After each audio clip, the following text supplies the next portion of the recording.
Alright, we put some silicone gasket maker here on the end of this. You can see where the bearing's wide open. Now we have to get this in the hole in here. Get this up into place.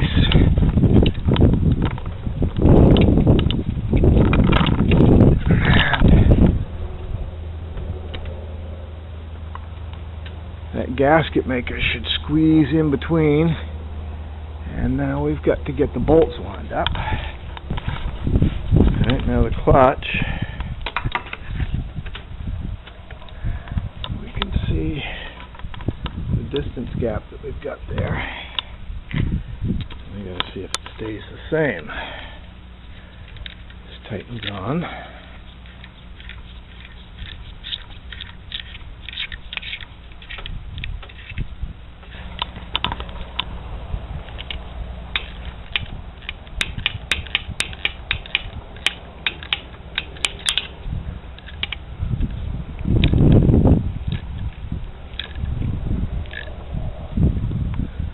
Well, that doesn't give us much clearance. Okay, what I've discovered here is that this plate, now with the clutch on there, the clutch is fine until we tighten it. When we tighten it, it goes on too far.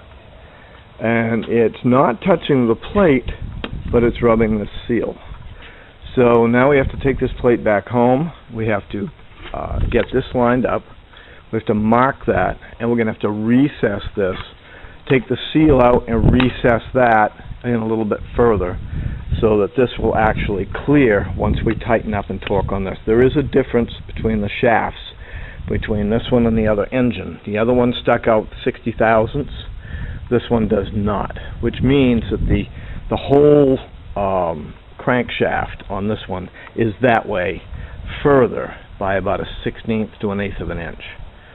So now we got to take this all back apart. We'll go home, put this back on the lathe, and we'll turn the distance around here until this sets into it.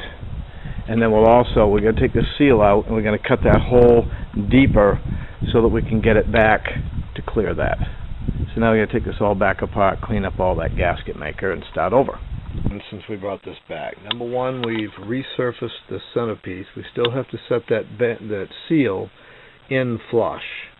We might actually have to turn that just a tiny bit more on the inside because it's really tight, but that should be good. And we also ran a surface on this back side a little bit more to try to get it down a little bit thinner, a little bit further on. Another thing that we're going to also try to do, we get the plate to get ready to put on the engine. If the clutch piece, where it goes into this recess right here, the clutch goes into this recess right here that we've now done. This will give us a few thousandths clearance. This gives us two things that we can do. When we slide this whole thing together, we're going to bolt like every other one. Bolt the box on tight, then we're going to go inside and we're going to mark around that drum, take it back off, and we're going to look and see how well centered they are.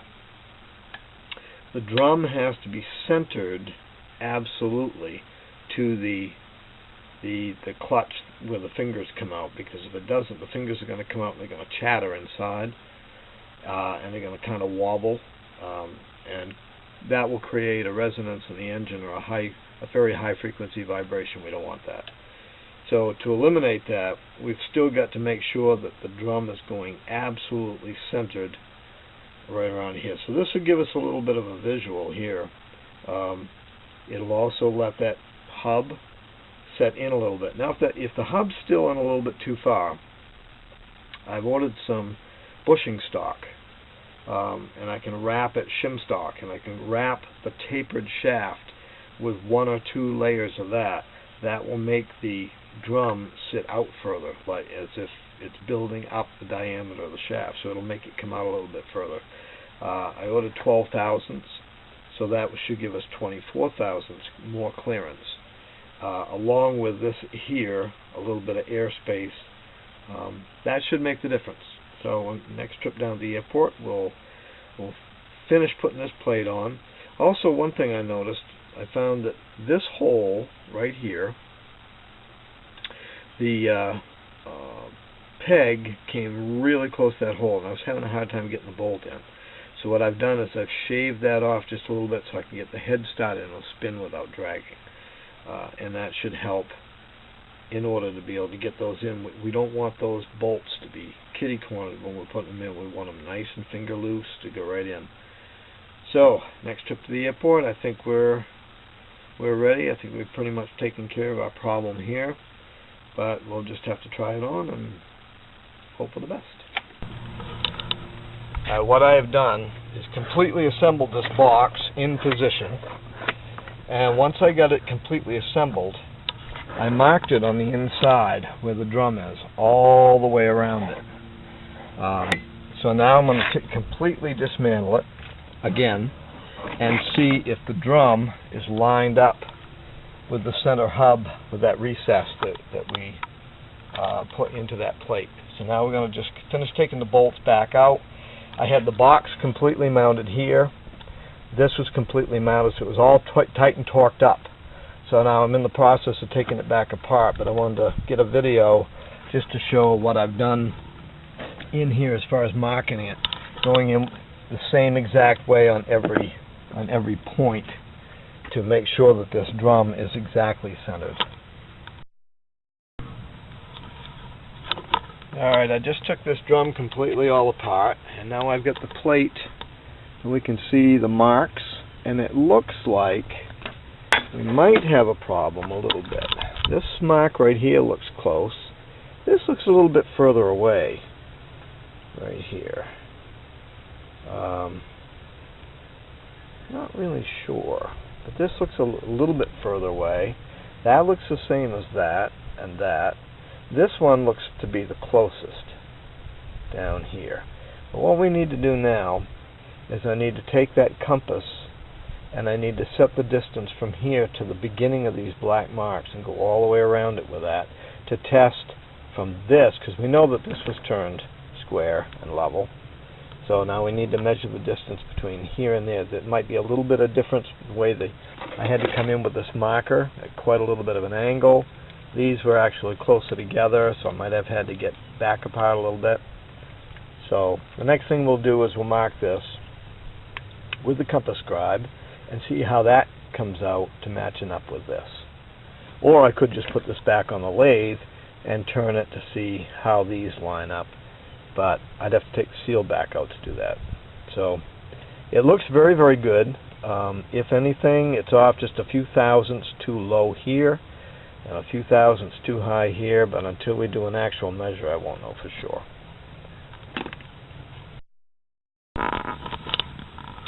With the compass scribe, I don't know if this video will pick this up or not, so you can get the right angle and the right lighting here. There is a scrape mark. It goes, I think you can see it right there. And it goes right around. It's very, very close now. What I ended up doing is taking a rat tail file and filing out each one of these holes on this plate over here. Because it was high and up high, kind of almost dead center, but mostly high and to the left, I dropped these low and to the right. So I filed these down a little bit in the corners to kind of relax it a little bit, and that allowed this plate, if I can get it over here, oh, that looks better. Okay, camera's going to be able to pick it up or not. That scrape mark. And its scrape mark now is almost exactly with the marks that I made with the black marker. So I think we're good. It's a lot closer than it was just by filing those holes just a little bit. Let's see if the marks will show up in here, maybe inside the car. There you can see the scribe mark versus the black marker, and it's now touching the bottom of each one of those. So we've got that centered almost perfectly. So I think we're good to go. Next video we'll be going back to the airport and mounting this on the airplane. We now have the plate on the plane. We've got it all bolted in, it's Loctited. This is permanently mounted now. This part is done. The next part is to set the distance of this clutch. Now you'll notice that the bushing stock is inside of here. What I've been doing is sanding off the rust, because we want a nice clean surface there. With the bushing stock installed, we see that we still have, now this will torque on a little bit further, but we can see we still have way too much gap. We need half that. So in order to get half that, we have to make this shaft come out about half the distance of what it is right now. The way we've been doing that is a very long, very meticulous. We take a rounded file, and we get in dead center with our finger and very slowly try to shave that bushing stock by sanding it this way. And we got to keep turning it, and you got to keep moving it all the time. And this is how we're doing it to get it on there. It's going to take a long time. The next thing we're going to do is we're going to take some black paint. We're going to paint that shaft, put this on, roll it a little bit, and pull it off and see where the high spots are. And we can keep shaving the high spots down as the paint transfers to here. It'll tell me where it's too high until I get a perfect fit. And as I keep doing that, the tolerances, this is 12, it started out as 12 thousandths, I've got it down to about 10 to 9. It looks like I'm going to have to take it down to about 6 thousandths before it's going to fit precisely where I want it. Now, we want it to be a little bit further than we want, because when we put the washer and the lock nut on and tighten it on there, it's going to squeeze in about another 10 thousandths. So as soon as we get this done and we get it on, I'll bring you back. Alright, I've been filing here now for about 2 hours, 2.5 hours, and I've got this 12 thousandths down to almost paper thin. Once we get this inside the hub and squeeze it down into place, get it in tight. Gotta be very careful. This thing is just like a razor blade now, so it can really slice you pretty easy. You can actually see, you can barely tell it's in there. Now each time I take it out, it ruffles the edges because it's paper thin. And this is exactly how we've been doing it.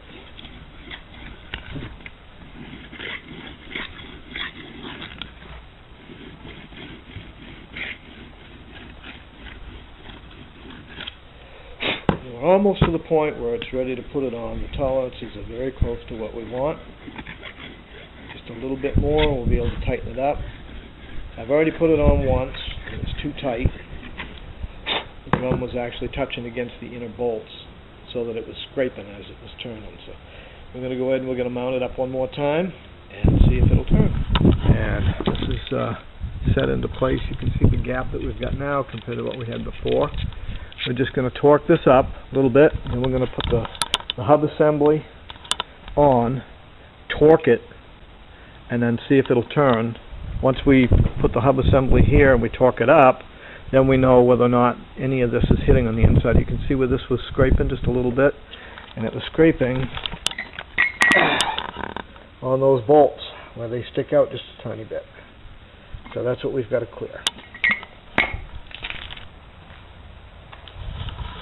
Okay, box is all on, all mounted, spins clear. Alright, so far, so good. Next project is get these radiators mounted away from the box in a way that they'll still be able to do what they were doing, but not be able to get up against here. So I'm now going to remake these mounts, and then we can put the prop on, and we'll start it up and see how it goes. Here we go. Test.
starting not quite that good. It's been sitting for like 3 months. But pop kicks in when it's supposed to. The next thing we got to do is a complete new weight and balance.